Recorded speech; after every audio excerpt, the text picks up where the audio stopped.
আর মাত্র কয়েকটা দিনের অপেক্ষা। চরম দুঃখ দুর্দশার পর এবার এক নতুন ভোরের আভাস পাচ্ছে ফিলিস্তিনবাসী।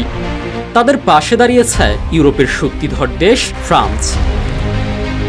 এতে নস্যাৎ হতে পারে ইসরায়েলের সব পরিকল্পনা।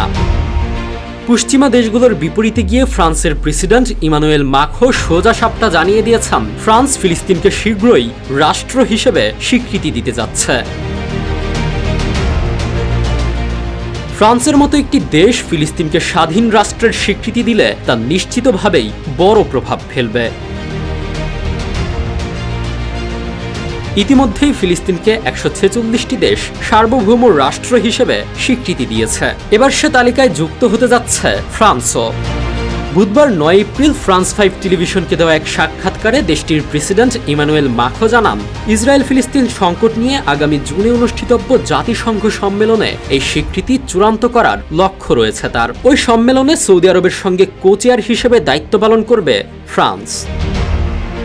মাখোঁ বলেন, স্বীকৃতি দেওয়ার পথে আমাদের এগিয়ে যেতে হবে এবং আগামী কয়েক মাসের মধ্যেই আমরা তা করব। আমি কাউকে খুশি করার জন্য এটি করব না, আমি এটি করব কারণ এক পর্যায়ে গিয়ে এটি করাটাই সঠিক হবে। এ বিষয়ে ফিলিস্তিনের পররাষ্ট্র প্রতিমন্ত্রী ভার্সেন আঘাবিকিয়ান শাহিন বার্তা সংস্থা এএফপিকে বলেন, ও দ্বিরাষ্ট্র সমাধান রক্ষার পথে ইতিবাচক অগ্রগতি।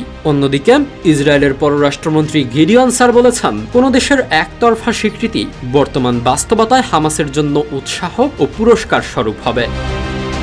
সামাজিক যোগাযোগ মাধ্যম এক্সে দেওয়া বার্তায় তিনি লিখেছেন, বর্তমান বাস্তবতায় কোনো দেশের পক্ষ থেকে একটি কাল্পনিক ফিলিস্তিন রাষ্ট্রকে একতরফাভাবে স্বীকৃতি দেওয়া হবে সন্ত্রাসের জন্য পুরস্কার এবং হামাসকে উৎসাহ দেওয়ার শামিল।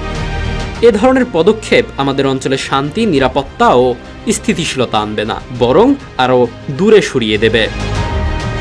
ফিলিস্তিনকে সার্বভৌম রাষ্ট্র হিসেবে স্বীকৃতি দেওয়ার তালিকায় গত বছর যোগ দিয়েছে Armenia, Slovenia, Ireland, Norway, Trinidad ও টোবাগো, জ্যামাইকা ও বার্বাডোসের মতো দেশ। তবে ফিলিস্তিন রাষ্ট্র প্রতিষ্ঠার ব্যাপারে আন্তর্জাতিক সমর্থন ক্রমেই বাড়লেও যুক্তরাষ্ট্র, অস্ট্রেলিয়া, যুক্তরাজ্য ও জার্মানির মতো পশ্চিমা শক্তিধর দেশগুলো এখনও স্বীকৃতি দেয়নি। মাখোঁ জানান, তিনি সমষ্টিগত উদ্যোগ আশা করছেন, যার মাধ্যমে মধ্যপ্রাচ্যের কয়েকটি দেশ ইসরায়েলকেও স্বীকৃতি দেবে। বর্তমানে সৌদি আরব, ইরান, ইরাক, সিরিয়া ও ইয়েমেন ইসরায়েলকে স্বীকৃতি দেয়নি। উল্লেখ্য, ২০২৩ সালের ৭ অক্টোবর হামাসের হামলার পরও ফ্রান্স দ্বিরাষ্ট্র সমাধানের পক্ষে অবস্থান ধরে রেখেছে। তবে প্যারিসের পক্ষ থেকে ফিলিস্তিনকে আনুষ্ঠানিক স্বীকৃতি দিলে সেটি হবে বড় ধরনের নীতিগত পরিবর্তন, যা ইসরায়েলকে ক্ষুব্ধ করতে পারে বলে ধারণা করা হচ্ছে। কারণ ইসরায়েল মনে করে এখনই এমন স্বীকৃতি দেওয়ার সময় আসেনি।